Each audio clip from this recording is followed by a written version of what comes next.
It was 11 o'clock, April 21st, 1918. Manfred von Richthofen was in the cockpit of his red triplane in hot pursuit of a Sopwith Camel, an Allied aircraft that had just fired on his cousin's plane.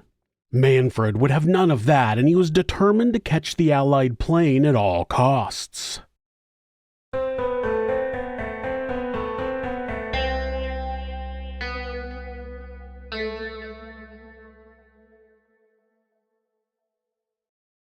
Manfred von Richthofen was born on May 2, 1892 in Kleinburg, Lower Silesia, which is a region in Poland, Czechia, and Germany. He was born into a prominent Prussian family. All of the males in his family held the title of Freiherr, which translates to free lord and is often compared to a baron. His father, Major Albrecht Philipp Karl Julius Freiherr von Richthofen, if that isn't a mouthful, was an officer in a German cavalry division. As a boy, Manfred was involved in gymnastics in school. He excelled at the parallel bars and won a number of awards. He and his brothers also hunted wild boars, elk, and birds. When he was 11 years old, he was enrolled in military school. In 1911, he graduated military school as a commissioned officer and was assigned to the 1st Ulhan Cavalry Regiment.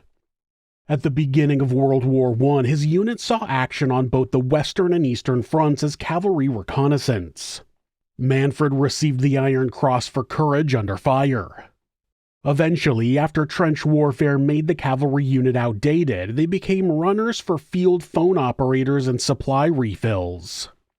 Manfred did not enlist to be off the front lines running supplies, and he made his unhappiness very clear. He applied for a transfer into the Imperial German Army Air Service, which later would be known as the Luftstreitkräfte.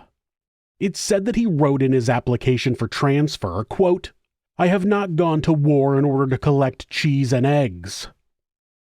Manfred was finally up in an airplane, but not behind the controls. He was a backseat observer for an aerial reconnaissance plane over Russia. He did that for about 3 months before being transferred back to the Western Front, where he earned his pilot's license. Not long after, he convinced his brother Lothar von Richthofen to transfer from training new troops to the Imperial German Army Air Service. Manfred's first flight behind the controls did not go smoothly. He struggled to control the aircraft and ended up crashing. He didn't get discouraged, though, and worked hard to become attuned to the plane and become a great pilot. Manfred ended up meeting Oswald Boelcke, one of World War I's most famous fighter pilots. Oswald recruited him for a new fighter squadron called Jasta II. Manfred quickly made a name for himself in the skies. In September of 1916, he got his first confirmed kill by shooting down a 2-seater British plane. He later wrote, quote, "I gave a short series of shots with my machine gun. I had gone so close that I was afraid I might dash into the Englishmen. Suddenly, I nearly yelled with joy, for the propeller of the enemy machine had stopped turning." The Jasta II squadron saw heavy casualties during the battle. Oswald Boelcke was killed when his plane collided mid-air with a friendly craft. Manfred witnessed the accident, but that didn't slow the German flyboy down. By the beginning of 1917, he had 16 confirmed kills, which made him Germany's highest-scoring living pilot. He was awarded the Pour le Mérite, or Blue Max, Germany's most illustrious military medal. Manfred was extremely proud of his accomplishments. Every time he got a confirmed kill, he went to a jeweler and ordered a small silver cup with an engraving of the date and type of aircraft he had shot down. He would eventually acquire 60 of the little trophies before the jeweler told him that the war caused a silver shortage and he could no longer fill his orders. Like many other pilots, Manfred also took souvenirs off of planes he shot down. His home was decorated with fabric serial numbers, instruments, and machine guns looted from Allied wreckage. He even had a chandelier made from the engine of a French plane. In January of 1917, Manfred was put in command of his own squadron, Jasta 11. It was manned by some of the most elite fighter pilots in the German Army Air Service. A lot of the pilots were personally trained by Manfred himself. One of the pilots was his own brother Lothar. The German Empire loved using those two flying brothers in their propaganda campaigns. That was also the time when Manfred painted his triplane a bright red color. His enemies took notice of the plane and started calling him the Red Devil, the Red Knight, Little Red, and most famously, the Red Baron. That was another opportunity for the German Empire to use Manfred in their propaganda. Lothar was a much different pilot than Manfred. He used risky and aggressive tactics, and Manfred was a much more calculated tactician and a skilled marksman. He would attack his enemy from above so he had the sun behind him and would have other members of his squadron protect his flanks. He also believed in a set of rules called the Dicta Bolka. Those were a list of fundamental aerial maneuvers developed by Oswald Bolka. 1. Secure the benefits of aerial combat. Speed, altitude, numerical superiority, position, before attacking. Always attack from the sun. 2. If you start the attack, bring it to an end. 3. Fire the machine gun up close and only if you're sure to target your opponent. 4. Do not lose sight of the enemy. 5. In any form of attack, an approach to the opponent from behind is required. 6. If the enemy attacks you in a dive, do not try to dodge the attack, but turn to the attacker. 7. If you are above the enemy lines, always keep your own retreat in mind.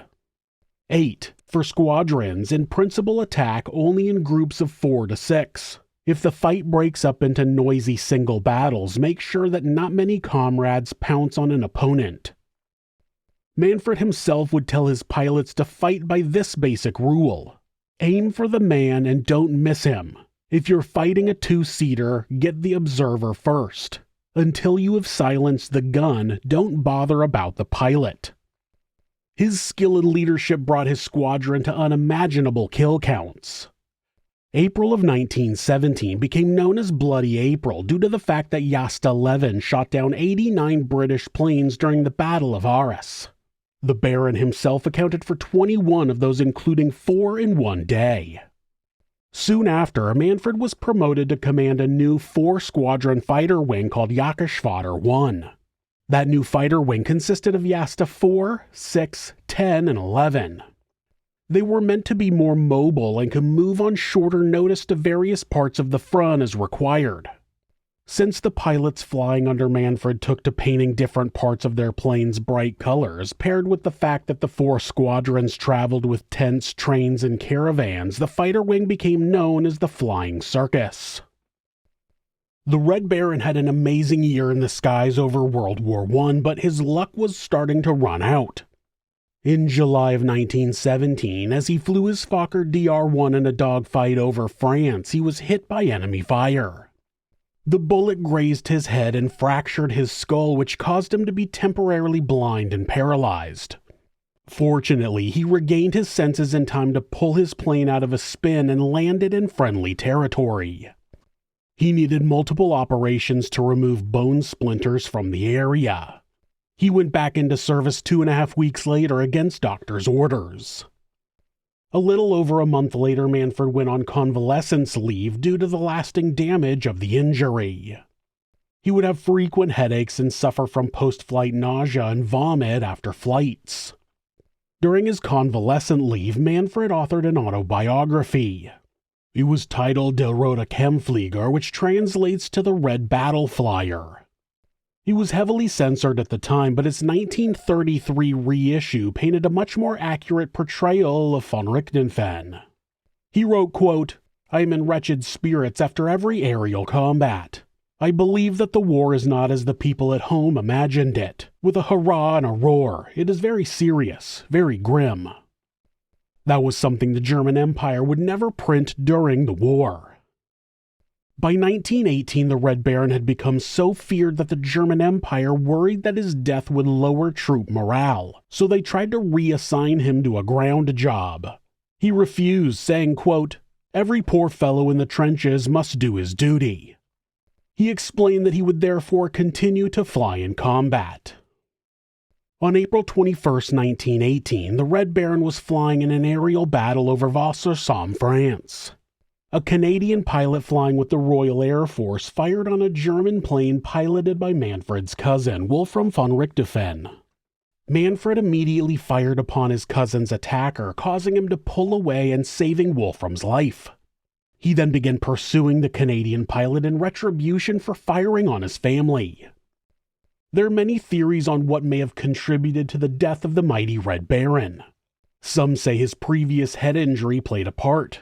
His headaches, nausea, and PTSD could have all contributed to his performance in the cockpit.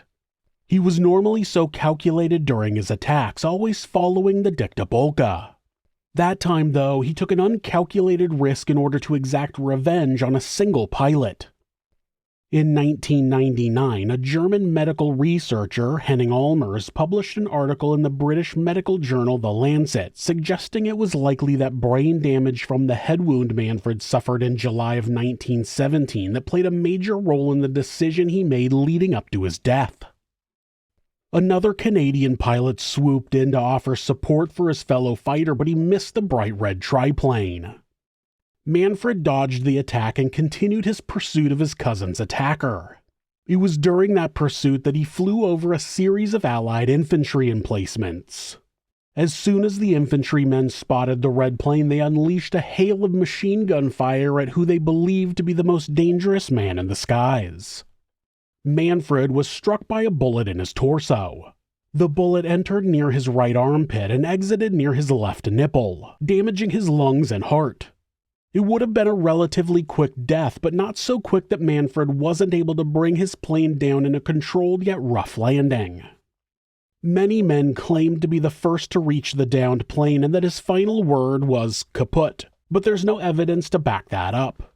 All we know for sure is that he died, still strapped into his bright red triplane, having taken down 80 enemy planes. For a long time, Captain Arthur Roy Brown, the Canadian pilot who tried to defend his counterpart, was credited with the death of the Red Baron. Modern investigations, though, have concluded that the fatal bullet had to have come from the ground due to the angle of impact and the fact that it would have been unlikely he would have lived long enough to continue pursuing Wolfram's attacker and still bring the plane down for a landing. His plane, a Fokker DR-1, was not badly damaged, but soon became dismantled by souvenir hunters. His body was recovered by Allied forces and buried with full military honors. In life, he was the most hated adversary of the Allied pilots, but in death they honored him as a fallen hero. A correspondent for the British magazine Aeroplane later wrote, quote, "Anybody would have been proud to have killed Richthofen in action, but every member of the Royal Flying Corps would have also been proud to shake his hand had he fallen into captivity alive." On April 22nd, he was given a full military funeral that included a guard of honor and 6 Royal Flying Corps pallbearers. As a sign of respect for the war's most lethal pilot, a wreath was placed on his grave that read, quote, "To our gallant and worthy foe." After World War I, authors questioned the accuracy that Manfred got 80 confirmed kills, claiming that the German Empire inflated the count in their propaganda. In fact, very accurate records were kept of the Red Baron's kills and are listed with the aircraft serial numbers and the names of the airmen who were killed or captured. 73 out of 80 on that list match the record of British losses. And the number 80 is only confirmed kills, so it's likely that the Red Baron shot down more than 100 planes. Captain Roy Brown donated the seat of the Fokker triplane in which the German flying ace made his final fight to the Royal Canadian Military Institute in 1920. The Royal Canadian Military Institute in Toronto, apart from the triplane's seat, also holds a side panel signed by the pilots of Brown's squadron. The engine of Manfred's DR-1 was donated to the Imperial War Museum in London, where it's still on display. The museum also holds the Baron's machine guns. The control column or joystick of the aircraft can be seen at the Australian War Memorial in Canberra. His death and his legend will forever be part of our imagination. He will continue to be depicted in movies, books, TV shows, and songs. The legend of the Red Battle Flyer and his deadly flying circus will always be a part of our history that will fascinate people. And though he was on what most would consider the wrong side, don't let his allegiance discourage you from using his story as an inspiration to become the best at what you love to do. Thanks for watching This Is Monsters. New episodes are uploaded twice a week on Mondays and Thursdays. There are occasional bonus episodes covering unsolved cases and criminal history. If you have a suggestion for a case you think I should cover, leave it in the comments. You can always follow the channel on Instagram at thisis_monsters and purchase merch at thisismonsters.com. Thanks so much, and be safe.